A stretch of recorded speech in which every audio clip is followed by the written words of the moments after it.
Hello friends, welcome to my channel.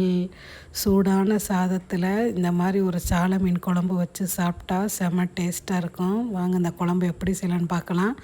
அடுப்பில் ஒரு வாணலி வச்சு தாராளமாகவே நல்லெண்ணெய் ஊற்றி 1 ஸ்பூன் சோம்பு 1 ஸ்பூன் வெந்தயம் போட்டுக்கலாம்.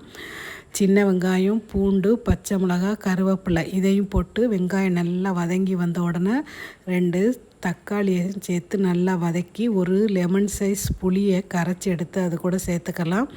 இப்போ 1/2 ஸ்பூன் மஞ்சத்தூள், 3 ஸ்பூன் குழம்பு மிளகாய்த்தூள், காரத்துக்கு கொஞ்சமாக தனி மிளகாய்த்தூள், தேவையான அளவு உப்பு போட்டு ஒரு 5லேருந்து 7 நிமிஷம் நல்லா கொதிக்க வச்சு எடுத்துக்கலாம். குழம்பு நல்லா கொதித்த உடனே க்ளீன் பண்ணி வச்சுருந்த சால மீனை அது கூட சேர்த்துக்கலாம். உங்களுக்கு தேங்காய் வேணும்னா நீங்கள் சேர்த்துக்கிறங்க. நான் தேங்காய் எதுவும் சேர்க்கலை.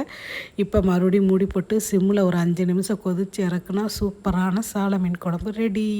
வீடியோ பிடிச்சா சேனலை சப்ஸ்கிரைப் பண்ணி லைக் பண்ணுங்கள். தேங்க்யூ.